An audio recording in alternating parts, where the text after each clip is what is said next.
Hello friend, स्वागत है आपका हमारे इस यूट्यूब चैनल में। दोस्तों, आज की वीडियो आपके लिए बेहद ही इंपॉर्टेंट होने वाली है क्योंकि आज मैं आपके लिए एक नया प्रीवियस ईयर क्वेश्चन पेपर लेकर आया हूं जो कि 2016 में आयोजित किया गया था। दोस्तों, ये बहुत ही इंटरेस्टिंग क्वेश्चन पेपर होगा और आप इसमें देखेंगे कि जितने भी आपने पीछे क्वेश्चन पेपर किए हैं उसमें से बहुत सारे क्वेश्चन इसमें एज इट इज़ पूछे गए हैं। इसलिए मैं आपसे रिक्वेस्ट करना चाहूँगा कि अगर आपने कोई भी प्रीवियस ईयर क्वेश्चन पेपर नहीं किया है तो उन सभी वीडियो को जाकर देख लें, जिससे कि दोस्तों आपकी तैयारी काफ़ी अच्छी हो सके। आइए दोस्तों, शुरू करते हैं आज का सबसे पहला सवाल। काव्य का सर्वस्व किसे कहा गया है? तो इसका सही आंसर हो जाएगा ऑप्शन नंबर 2, अलंकार। हमारा अगला सवाल है, सारी बीच नारी है कि नारी बीच सारी है, कि सारी ही की नारी है कि नारी ही की सारी है, यह कौन सा अलंकार है? तो दोस्तों इसका सही आंसर हो जाएगा ऑप्शन नंबर 3, संदेह। हमारा अगला सवाल है, रामदूत अतुलित बलधामा, इसमें कितनी मात्राएं हैं? तो इसका सही आंसर हो जाएगा ऑप्शन नंबर 4, 16। हमारा अगला सवाल है, हिंदी जासूसी व तिलस्मी उपन्यासों का श्री गणेश करने का श्रेय किसको प्राप्त है? तो इसका सही आंसर हो जाएगा ऑप्शन नंबर 3, देवकी नंदन। हमारा अगला सवाल है, रीस के फूल नामक रचना की विधा है? तो इसका सही आंसर हो जाएगा ऑप्शन नंबर 4, ललित निबंध। हमारा अगला सवाल है, इनमें स्वतंत्रोत्तर हिंदी व्यंग्यकार नहीं है? तो इसका सही आंसर हो जाएगा ऑप्शन नंबर 4, बाल मुकुंद गुप्त। हमारा अगला सवाल है, महादेवी वर्मा का गौरा गाय किस विधा की रचना है? तो इसका सही आंसर हो जाएगा ऑप्शन नंबर 4, रेखा चित्र। हमारा अगला सवाल है, आकाश द्वीप में मुख्य पात्र है? तो इसका सही आंसर हो जाएगा ऑप्शन नंबर 1, चंपा और बुद्धगुप्त। बढ़ते हैं अपने अगले सवाल की तरफ। सुंदर कांड में प्रमुख पात्र है? तो इसका सही आंसर हो जाएगा ऑप्शन नंबर 1, हनुमान। हमारा अगला सवाल है, ईश्वर के उच्चारण में जीव का कौन सी भाग आवश्यक है? तो इसका सही आंसर हो जाएगा ऑप्शन नंबर 1, अग्रभाग। हमारा अगला सवाल है, निम्नलिखित बोलियों को क्षेत्र के अनुसार सम्मिलित कीजिए। तो यहाँ पर दोस्तों आपको एक सूची दे रखी है जिसमें एक तरफ आपको बोलियों के नाम दे रखे हैं, दूसरी तरफ आपको क्षेत्र दे रखे हैं, आपको इसका मिलान करना है। तो यहाँ पर हम दोस्तों इसका मिलान करते हैं। तो ये जो आपका अवधि है ये संबंधित है इलाहाबाद से, ब्रज ये संबंधित है मथुरा से, भोजपुरी ये संबंधित है बनारस से और मैथिली ये संबंधित है मुंगेर से। इस तरीके से दोस्तों इसका ऑप्शन नंबर 4 बिल्कुल सही हो जाएगा। हमारा अगला सवाल है, खड़ी बोली के जन्म का समय माना जाता है? तो इसका सही आंसर हो जाएगा ऑप्शन नंबर 1, 1000 ईस्वी के आसपास। कौन सा हो जाएगा? ऑप्शन नंबर 1, 1000 ईस्वी के आसपास। हमारा अगला सवाल है, पाली किस धर्म की भाषा है? तो इसका सही आंसर हो जाएगा ऑप्शन नंबर 3, बौद्ध धर्म। हमारा अगला सवाल है, इति प्लस आदि इत्यादि यह कौन सी संधि है? तो इसका सही आंसर हो जाएगा ऑप्शन नंबर 4, यण संधि। हमारा अगला सवाल है, निम्नलिखित शब्दों में पुल्लिंग का चयन कीजिए। तो इसका सही आंसर हो जाएगा ऑप्शन नंबर 4, मोती। हमारा अगला सवाल है, सम्मिलित कीजिए। अब यहाँ पर दोस्तों एक तरफ आपको नाम दे रखा है कि यहाँ पर कौन सा है, अल्पविराम है, और दूसरी तरफ आपको चिन्ह दे रखे हैं और आपको इसका मिलान करना है। हम इसके सभी ऑप्शन को देख लेते हैं। तो सबसे पहला आपने देख लिया अल्पविराम और इसके आगे किसका चिन्ह लगा हुआ है। बाकी के हम 3 और देख लेते हैं, विस्मय आदि बोधक चिन्ह, अर्ध विराम और निर्देश चिन्ह। तो अगर दोस्तों इसके ऑप्शन देखें तो इसका ऑप्शन नंबर 2 बिल्कुल सही हो जाएगा। हमारा अगला सवाल है जो बहुत ही ज़्यादा इम्पोर्टेंट है, अशुद्ध वाक्य पहचानिए। तो इसका सही आंसर हो जाएगा ऑप्शन नंबर 1, राम ने एक किताब खरीदे। हमारा अगला सवाल है, लड़की जाए यह वाक्य किस काल में है? तो इसका सही आंसर हो जाएगा ऑप्शन नंबर 3, संभाव्य भविष्यत काल। हमारा अगला सवाल है, मोहन ने पढ़ा है यह वाक्य संदिग्ध भूतकाल में होता है। तो इसका सही आंसर हो जाएगा ऑप्शन नंबर 2, मोहन ने पढ़ा होगा।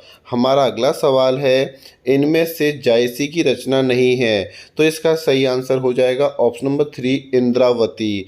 हमारा अगला सवाल है बीसल देव रासों के रचनाकार कौन हैं, तो इसका सही आंसर हो जाएगा ऑप्शन नंबर 1 नरपति नाल्लह। हमारा अगला सवाल है मोको कहाँ ढूंढे बंदे मैं तो तेरे पास में, यह किसकी पंक्ति है, तो इसका सही आंसर हो जाएगा ऑप्शन नंबर 2 कबीर। हमारा अगला सवाल है बिन गोपाल बैरनी बही कुंजय, यह किसका पद है, तो इसका सही आंसर हो जाएगा ऑप्शन नंबर 3 सूरदास। बढ़ते हैं अपने अगले सवाल की तरफ। रहीम किसके दरबार में कवि थे, तो इसका सही आंसर हो जाएगा ऑप्शन नंबर 2 अकबर। हमारा अगला सवाल है नदी के द्वीप किनकी रचना है, तो इसका सही आंसर हो जाएगा ऑप्शन नंबर 4 अज्ञेय। हमारा अगला सवाल है राम कथा पर आधारित काव्य कौन सा है, तो इसका सही आंसर हो जाएगा ऑप्शन नंबर 2 भूमिजा। हमारा अगला सवाल है निहार रश्मि नीरजा ये काव्य संग्रह किनके हैं, तो इसका सही आंसर हो जाएगा ऑप्शन नंबर 4 महादेवी वर्मा। हमारा अगला सवाल है अयोध्या सिंह उपाध्याय हरिओद का प्रसिद्ध काव्य है, तो इसका सही आंसर हो जाएगा ऑप्शन नंबर 2 प्रिय प्रवास। हमारा अगला सवाल है बाबू श्याम सुंदर दास किस रूप में प्रसिद्ध है, तो इसका सही आंसर हो जाएगा ऑप्शन नंबर 4 आलोचक। हमारा अगला सवाल है यहाँ पर दोस्तों आपको दो पंक्तियाँ दे रखी हैं और इसका आपको मिलान करना है। मैं यहाँ पर इसको काफ़ी छोटा कर देता हूँ जिससे कि दोस्तों आपको इस क्वेश्चन को पूरा देखने में आसानी हो। तो यहाँ पर आप देख पाएंगे कि हमको दो सूची दे रखी है, एक सूची अ दे रखी है और एक सूची आपको ब दे रखी है। अगर हम इसका मिलान करें तो प्रेमचंद ये सब संबंधित है शतरंज के खिलाड़ी से, जयशंकर प्रसाद ये संबंधित है आकाशदीप से, भगवती प्रसाद वाजपेयी ये संबंधित दोस्तों आपकी निंदिया लागी से और जैनेन्द्र कुमार ये संबंधित है अपना अपना भाग्य से। इस तरीके से दोस्तों इसका ऑप्शन नंबर 2 बिल्कुल सही हो जाएगा। हमारा अगला सवाल है सुमिलित कीजिए। यहाँ पर भी दोस्तों आपको यही काम करना है। पहले दे रखा है आपको गोविंद बल्लभ, स्कंदगुप्त, लक्ष्मी नारायण मिश्र, वरमाला। इसके अन्य ऑप्शन भी देख लेते हैं। जयशंकर प्रसाद उत्सर्ग, चतुर्सेन शास्त्री सिंदूर की होली। तो दोस्तों इसका सही आंसर हो जाएगा ऑप्शन नंबर 4। हमारा अगला सवाल है खंड काव्य की परिभाषा है, तो इसका सही आंसर हो जाएगा ऑप्शन नंबर 1 किसी आदर्श पुरुष के जीवन के एक विशिष्ट अंश की मार्मिक कथा प्रस्तुति। हमारा अगला सवाल है शब्द अलंकार में यह नहीं है, तो इसका सही आंसर हो जाएगा ऑप्शन नंबर 4 उपमा। हमारा अगला सवाल है छंद में प्राय कितने चरण होते हैं, तो इसका सही आंसर हो जाएगा ऑप्शन नंबर 4 4। हमारा अगला सवाल है इनमें कौन शब्द शक्ति का भेद नहीं है, तो इसका सही आंसर हो जाएगा ऑप्शन नंबर 2 श्रोता। हमारा अगला सवाल है सुमिलित कीजिए। यहाँ पर भी दोस्तों आपको मिलान करना है, बड़े ध्यान से इस क्वेश्चन को पढ़िएगा। हजारी प्रसाद द्विवेदी ये संबंधित हैं बसंत आ गया, बनारसी दास चतुर्वेदी ये संबंधित हैं मेरी तीर्थ यात्रा, वासुदेव शरण अग्रवाल ये संबंधित हैं राष्ट्र का स्वरूप से, प्रताप नारायण मिश्र ये संबंधित हैं दांत से। तो दोस्तों इसका ऑप्शन नंबर 3 बिल्कुल सही हो जाएगा। हमारा अगला क्वेश्चन है शरद जोशी द्वारा लिखित व्यंग लेख नहीं है, तो दोस्तों इसके ऑप्शन हैं हम भ्रष्टन के भ्रष्ट हमारे, दो व्यंग नाटक, शोक सभा, जीप पर सवार झल्लियाँ। तो दोस्तों इसका सही आंसर हो जाएगा ऑप्शन नंबर 3 शोक सभा। हमारा अगला सवाल है इनमें से कौन सी रचना आत्मकथा है, तो इसका सही आंसर हो जाएगा ऑप्शन नंबर 1 बचपन। हमारा अगला सवाल है किसने ध्वनि को सर्वप्रथम काव्यात्मक माना, तो इसका सही आंसर हो जाएगा ऑप्शन नंबर 4 आनंद वर्धन। हमारा अगला सवाल है कनक कनक ते 100 गुनी मादकता अधिकाय, या खाए बोराय है व पाए बोराय। इन पंक्तियों में कौन सा अलंकार है, तो इसका सही आंसर हो जाएगा ऑप्शन नंबर 1 यमक अलंकार। हमारा अगला सवाल है प ध्वनि का उच्चारण स्थान है, तो इसका सही आंसर हो जाएगा ऑप्शन नंबर 4 ओष्ठ्य। हमारा अगला सवाल है इनमें से कौन सी बोली पश्चिमी हिंदी वर्ग की नहीं है, तो इसका सही आंसर हो जाएगा ऑप्शन नंबर 1 अवधी। हमारा अगला सवाल है, जिस भाषा में अरबी, फारसी, तुर्की शब्दों का अधिक प्रयोग होता है वह कौन सी भाषा है? तो इसका सही आंसर हो जाएगा ऑप्शन नंबर 1 हिंदुस्तानी। हमारा अगला सवाल है, निम्नलिखित में से तत्सम शब्द है? तो इसका सही आंसर हो जाएगा ऑप्शन नंबर 1 ग्रह। हमारा अगला सवाल है, सज्जन का संधि विच्छेद होगा? तो इसका सही आंसर हो जाएगा ऑप्शन नंबर 3 सत प्लस जन। हमारा अगला सवाल है, सही शब्द की वर्तनी पहचानिए? तो इसका सही आंसर हो जाएगा ऑप्शन नंबर 1 अतिवृष्टि। हमारा अगला सवाल है, मैंने पत्र लिखा वाक्य में पत्र कौन सा कारक है? तो इसका सही आंसर हो जाएगा ऑप्शन नंबर 3 कर्म। हमारा अगला सवाल है, शुद्ध वाक्य पहचानिए? तो इसका सही आंसर हो जाएगा ऑप्शन नंबर 3 मोहन ने रोटी खाई। बढ़ते हैं अपने अगले सवाल की तरफ। जिसे किसी बात के जानने की इच्छा हो उसे कहते हैं? तो इसका सही आंसर हो जाएगा ऑप्शन नंबर 4 जिज्ञासु। हमारा अगला सवाल है, ऊंट शब्द का स्त्रीलिंग रूप है? तो इसका सही आंसर हो जाएगा ऑप्शन नंबर 2 ऊंटनी। हमारा अगला सवाल है, इनमें ज्ञानश्री शाखा के संत कवि नहीं हैं? तो इसका सही आंसर हो जाएगा ऑप्शन नंबर 4 परमानंद दास। हमारा अगला सवाल है, निम्नलिखित में से कौन सी पंक्ति पद्मावत की नहीं है? तो दोस्तों आपके पास यहाँ पर 4 पंक्ति दे रखी हैं, आपको बताना है कि ये इनमें से ऐसी कौन सी पंक्ति है जो कि पद्मावत की नहीं है। तो इसका सही आंसर हो जाएगा ऑप्शन नंबर 3। हमारा अगला सवाल है, रामचंद्रिका के कवि कौन हैं? तो इसका सही आंसर हो जाएगा ऑप्शन नंबर 1 केशव दास। हमारा अगला सवाल है, पृथ्वीराज किसके प्रति अनुरक्त था? तो इसका सही आंसर हो जाएगा ऑप्शन नंबर 3 संयोगिता। हमारा अगला सवाल है, तुम हमारे घर आवो जी प्रीतम प्यारा, चुन चुन कलियां मैं सेज बनाऊं, भोजन करूं मैं सारा। ये किनकी पंक्तियां हैं? तो इसका सही आंसर हो जाएगा ऑप्शन नंबर 1 मीराबाई। हमारा अगला सवाल है, इनमें मैथिली शरण गुप्त की रचना नहीं है? तो इसका सही आंसर हो जाएगा ऑप्शन नंबर 3 प्रेम पथिक। हमारा अगला सवाल है, कुकुरमुत्ता, नए पत्ते तथा तुलसीदास किनकी कृतियां हैं? तो इसका सही आंसर हो जाएगा ऑप्शन नंबर 4 निराला। हमारा अगला सवाल है, नागार्जुन का असली नाम क्या है? तो दोस्तों यहाँ पर आपको ऑप्शन दे रखे हैं, कमलनाथ मिश्र, राजनाथ मिश्र, वैद्यनाथ मिश्र, रामनाथ शर्मा। तो इसका सही आंसर हो जाएगा ऑप्शन नंबर 3 वैद्यनाथ मिश्र। हमारा अगला सवाल है, नई कविता के तीसरा सप्तक के कवि कौन हैं? तो इसका सही आंसर हो जाएगा ऑप्शन नंबर 1 केदारनाथ सिंह। हमारा अगला सवाल है, अलंकारों के कितने भेद हैं? तो इसका सही आंसर हो जाएगा ऑप्शन नंबर 4 3। हमारा अगला सवाल है, वृंदावन लाल वर्मा का प्रसिद्ध उपन्यास कौन सा है? तो इसका सही आंसर हो जाएगा ऑप्शन नंबर 2 मृगनयनी। हमारा अगला सवाल है, आदमी का बच्चा कहानी का मुख्य पात्र कौन है? तो इसका सही आंसर हो जाएगा ऑप्शन नंबर 1 बग्गा साहब। हमारा अगला सवाल है, युगे युगे क्रांति के रचनाकार कौन हैं? तो इसका सही आंसर हो जाएगा ऑप्शन नंबर 1 विष्णु प्रभाकर। हमारा अगला सवाल है, आचार्य वामन के अनुसार काव्य के कितने गुण हैं? तो इसका सही आंसर हो जाएगा ऑप्शन नंबर 3 20। हमारा अगला सवाल है, निम्नलिखित पंक्तियों में कौन सा काव्य गुण है? तो यहाँ पर दोस्तों आपको पंक्ति दे रखी है, बड़े ध्यान से इस पंक्ति को पढ़िएगा और मैं इसका आंसर बता देता हूँ। इसका आंसर हो जाएगा ऑप्शन नंबर 1 माधुर्य गुण। हमारा अगला सवाल है, काव्य दोषों के कितने प्रकार बताए गए हैं? 8, 3, 10, 7।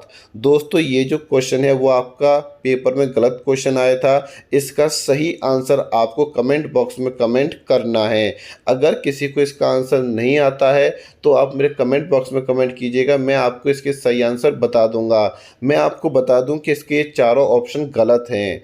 हमारा अगला सवाल है, कबीरा खड़ा बाजार में नाटक के रचनाकार कौन है? तो दोस्तों इसका सही आंसर हो जाएगा ऑप्शन नंबर 2 भीष्म साहनी। हमारा अगला सवाल है, सदाचार का ताबीज के लेखक कौन हैं? तो इसका सही आंसर हो जाएगा ऑप्शन नंबर 1 हरिशंकर परसाई। हमारा अगला सवाल है, क्रोध निबंध के लेखक कौन हैं? तो इसका सही आंसर हो जाएगा ऑप्शन नंबर 1 रामचंद्र शुक्ल। हमारा अगला सवाल है, घीसू और माधव किस कहानी के पात्र हैं? तो इसका सही आंसर हो जाएगा ऑप्शन नंबर 4 कफन। हमारा अगला सवाल है, पद्मावत के रतन सेन की पत्नी का नाम क्या है? तो इसका सही आंसर हो जाएगा ऑप्शन नंबर 2 नागमती। हमारा अगला सवाल है, तार सप्तक, दूसरा सप्तक, तीसरा सप्तक का संपादन किसने किया? तो इसका सही आंसर हो जाएगा ऑप्शन नंबर 1 अज्ञेय। हमारा अगला सवाल है, विकास की दृष्टि से प्राकृत की पूर्वकालीन अवस्था का नाम है? तो इसका सही आंसर हो जाएगा ऑप्शन नंबर 1 पाली। हमारा अगला सवाल है, इनमें से अपभ्रंश भाषा का काल कौन सा है? तो इसका सही आंसर हो जाएगा ऑप्शन नंबर 4 500 ईस्वी से 1000 ईस्वी तक। हमारा अगला सवाल है, कार्य शब्द का तद्भव रूप है? तो इसका सही आंसर हो जाएगा ऑप्शन नंबर 4 काज। हमारा अगला सवाल है, सही शब्द की वर्तनी पहचानिए? तो इसका सही आंसर हो जाएगा ऑप्शन नंबर 1 क्रोधाग्नि। हमारा अगला सवाल है, यथाशक्ति में कौन सा समास है? तो इसका सही आंसर हो जाएगा ऑप्शन नंबर 2 अव्ययीभाव। हमारा अगला सवाल है, कारकों को विभक्तियों के साथ जोड़िए। तो कर्ता ये संबंधित है ने से, कर्म ये संबंधित है को से, करण ये संबंधित है से और अधिकरण ये संबंधित है में से। तो दोस्तों इस तरीके से इसका ऑप्शन नंबर 4 बिल्कुल सही हो जाएगा। हमारा अगला सवाल है, मूक शब्द का विलोम शब्द क्या होगा? तो इसका सही आंसर हो जाएगा ऑप्शन नंबर 3 वाचाल। हमारा अगला सवाल है, मान न मान मैं तेरा मेहमान का अर्थ है? तो इसका सही आंसर हो जाएगा ऑप्शन नंबर 3 जबरदस्ती गले पड़ना। बढ़ते हैं अपने अगले सवाल की तरफ। आकाश का पर्यायवाची शब्द नहीं है। ऑप्शन आपके सामने हैं, अंबक, अंबर, व्योम, नभ। तो इसका सही आंसर हो जाएगा ऑप्शन नंबर 1 अंबक। हमारा अगला सवाल है, जो कि दोस्तों बहुत ही ज़्यादा इम्पोर्टेंट क्वेश्चन है, महाराष्ट्र के भक्तों में किनका नाम सबसे पहले आता है? सूरदास, तुलसीदास, मीराबाई, नामदेव। तो इसका सही आंसर हो जाएगा ऑप्शन नंबर 4 नामदेव। हमारा अगला सवाल है, पंचगंगा घाट में कबीर किसके पैरों के नीचे पड़े थे? तो इसका सही आंसर हो जाएगा ऑप्शन नंबर 3 रामानंद। हमारा अगला सवाल है, सूरदास किसके शिष्य थे? तो इसका सही आंसर हो जाएगा ऑप्शन नंबर 4 वल्लभाचार्य। हमारा अगला सवाल है, इनमें तुलसीदास की रचना नहीं है। तो इसका सही आंसर हो जाएगा ऑप्शन नंबर 4 रामचंद्र का। हमारा अगला सवाल है, रीत काल में मुख्य कवियों में है? तो इसका सही आंसर हो जाएगा ऑप्शन नंबर 4 मती राम। हमारा अगला सवाल है, इनमें भारतेंद्र का नाटक नहीं है? तो इसका सही आंसर हो जाएगा ऑप्शन नंबर 4 राज्यश्री। हमारा अगला सवाल है, हालावाद के प्रतिष्ठित कवि हैं? तो इसका सही आंसर हो जाएगा ऑप्शन नंबर 2 हरिवंश राय बच्चन। हमारा अगला सवाल है, कनुप्रिय काव्य किनके संबंध में है? तो इसका सही आंसर हो जाएगा ऑप्शन नंबर 4 राधा कृष्ण। हमारा अगला सवाल है, सर्वेश्वर दयाल सक्सेना की रचनाएं हैं? तो इसका सही आंसर हो जाएगा ऑप्शन नंबर 4 एक सुनी नाव व जंगल का दर्द। हमारा अगला सवाल है, शब्द शक्ति के कितने भेद हैं? तो इसका सही आंसर हो जाएगा ऑप्शन नंबर 4 3। हमारा अगला सवाल है, बाबू देवकी नंदन का प्रसिद्ध उपन्यास है? तो इसका सही आंसर हो जाएगा ऑप्शन नंबर 1 चंद्रकांता। हमारा अगला सवाल है, सोमा बुआ किन कहानी में मुख्य पात्र हैं? तो इसका सही आंसर हो जाएगा ऑप्शन नंबर 1 अकेली। हमारा अगला सवाल है, इनमें जगदीश चंद्र माथुर का नाटक नहीं है? तो इसका सही आंसर हो जाएगा ऑप्शन नंबर 4 अंधा युग। हमारा अगला सवाल है, वीर रस का स्थायी भाव क्या है? तो इसका सही आंसर हो जाएगा ऑप्शन नंबर 4 उत्साह। हमारा अगला सवाल है, तुलसी रघुवीर प्रिया श्रम जानी है, बैठे विलम्ब लोक कंटक काठे, जानकी नाहे को नेह लाख्यो, पुल की तनवार बिलोचन बाटे। यहाँ कौन सा रस है? तो दोस्तों इसका सही आंसर हो जाएगा ऑप्शन नंबर 2 श्रृंगार रस। हमारा अगला सवाल है, निम्नलिखित में से गीतिका छंद का उदाहरण है? तो इसका सही आंसर हो जाएगा ऑप्शन नंबर 2 तारे डूबे तम टल गया, छा गई व्योम लाली। बढ़ते हैं अपने अगले सवाल की तरफ। यहाँ पर दोस्तों आपको मिलान करना है, तो सबसे पहले हम इसको बड़े ध्यान से पढ़ लेते हैं और इसका आंसर आपको कमेंट बॉक्स में कमेंट करना है कि श्लेष का क्या मतलब होता है, उत्प्रेक्षा का क्या मतलब होता है, अतिशयोक्ति कहाँ पर होती है और दृष्टांत कहाँ पर होता है। तो यहाँ पर इसके 4 ऑप्शन भी दे रखे हैं, इसका आंसर आपको कमेंट बॉक्स में कमेंट करना है। हमारा अगला सवाल है, इनमें से संकलनीय में किनकी गणना नहीं है? तो दोस्तों इसका सही आंसर हो जाएगा ऑप्शन नंबर 3 प्रभाव संकलन। हमारा अगला सवाल है, मोहन राकेश द्वारा लिखित आखिरी चट्टान किस विधा की रचना है? तो इसका सही आंसर हो जाएगा ऑप्शन नंबर 1 यात्रा वृत्तांत। हमारा अगला सवाल है, भारत दुर्दशा के रचनाकार कौन है? तो इसका सही आंसर हो जाएगा ऑप्शन नंबर 4 भारतेंदु। हमारा अगला सवाल है, अमृतलाल नागर द्वारा रचित यशपाल बड़ा ठोस आदमी है? तो इसका सही आंसर हो जाएगा ऑप्शन नंबर 1 संस्मरण। हमारा अगला सवाल है, कहो रे मदकर मधु मत मारे, कहा करो निर्गुण लेके हों जीवू कहाँ हमारे। ये पंक्तियाँ किस काव्य की हैं? तो इसका सही आंसर हो जाएगा ऑप्शन नंबर 3 भ्रमर गीत। हमारा अगला सवाल है, आधुनिक आर्य भाषाओं के वर्गीकरण के अनुसार पूर्वी समुदाय की भाषा नहीं है? तो इसका सही आंसर हो जाएगा ऑप्शन नंबर 2 मराठी। हमारा अगला सवाल है, हिंदी के अंतर्गत मुख्यतः कितनी बोलियां हैं? तो इसका सही आंसर हो जाएगा ऑप्शन नंबर 1 17। हमारा अगला सवाल है, हिंदी शब्द भंडार में कितने प्रकार के शब्द हैं? तो इसका सही आंसर हो जाएगा ऑप्शन नंबर 4 4। हमारा अगला सवाल है, निम्न सूचियों को सम्मिलित कीजिए। तो दोस्तों इसका सही आंसर हो जाएगा ऑप्शन नंबर 2। आप इसको आराम से मिलान कर सकते हैं। हमारा अगला सवाल है, इनमें से कौन सा शब्द बहुव्रीहि समास का उदाहरण है? तो इसका सही आंसर हो जाएगा ऑप्शन नंबर 1 पीताम्बर। हमारा अगला सवाल है, लड़की पढ़ती है, यह वाक्य बहुवचन में होना है? तो इसका सही आंसर हो जाएगा ऑप्शन नंबर 3 लड़कियां पढ़ती है। हमारा अगला सवाल है, सम्मिलित कीजिए। तो दोस्तों इसका सही आंसर हो जाएगा ऑप्शन नंबर 2 फर्स्ट का आ पहाड़, अम्बु का मतलब होता है नीर, सदन का अर्थ होता है गेह और अनल का अर्थ होता है पावक।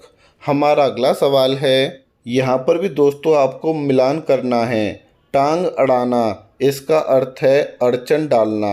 आग में घी डालना, इसका अर्थ है क्रोध बढ़ाना। दाल न गलना, इसका अर्थ है वश न चलना। कान भरना, इसका अर्थ है चुगली करना। इस तरीके से दोस्तों इसका ऑप्शन नंबर 1 बिल्कुल सही हो जाएगा। हमारा अगला सवाल है, राम रोटी नहीं खाता है, इस वाक्य का कर्मवाच्य रूप है? तो इसका सही आंसर हो जाएगा ऑप्शन नंबर 4 राम से रोटी नहीं खाई जाती है। हमारा अगला सवाल है, पृथ्वीराज रासो के कवि कौन हैं? तो इसका सही आंसर हो जाएगा ऑप्शन नंबर 2 चंद बरदाई। हमारा अगला सवाल है, रामचरितमानस की भाषा है? तो इसका सही आंसर हो जाएगा ऑप्शन नंबर 2 अवधी। हमारा अगला सवाल है, विद्यापति किसके आश्रित कवि थे? तो इसका सही आंसर हो जाएगा ऑप्शन नंबर 4 कीर्ति सिंह। हमारा अगला सवाल है, इनमें सुमित्रा नंदन पंत की रचना नहीं है? तो इसका सही आंसर हो जाएगा ऑप्शन नंबर 3 परमिल। हमारा अगला सवाल है, धूमिल की रचनाएं हैं? तो इसका सही आंसर हो जाएगा ऑप्शन नंबर 1 संसद से सड़क तक व कल सुनना मुझे। हमारा अगला सवाल है, श्रद्धा नामक पात्र किस महाकाव्य में है? तो इसका सही आंसर हो जाएगा ऑप्शन नंबर 1 कामयानी। हमारा अगला सवाल है, वरदान उपन्यास के लेखक कौन हैं? तो इसका सही आंसर हो जाएगा ऑप्शन नंबर 1 प्रेमचंद। हमारा अगला सवाल है, पर्दा कहानी के लेखक कौन हैं? तो इसका सही आंसर हो जाएगा ऑप्शन नंबर 1 यशपाल। हमारा अगला सवाल है, आषाढ़ का एक दिन के रचनाकार कौन है? तो इसका सही आंसर हो जाएगा ऑप्शन नंबर 2 मोहन राकेश। दोस्तों इस तरीके से मैंने आज आपको एक नया previous year question paper solve करा दिया है। उम्मीद करूंगा दोस्तों कि आपकी तैयारी काफ़ी अच्छी चल रही होगी। थैंक यू वेरी मच दोस्तों।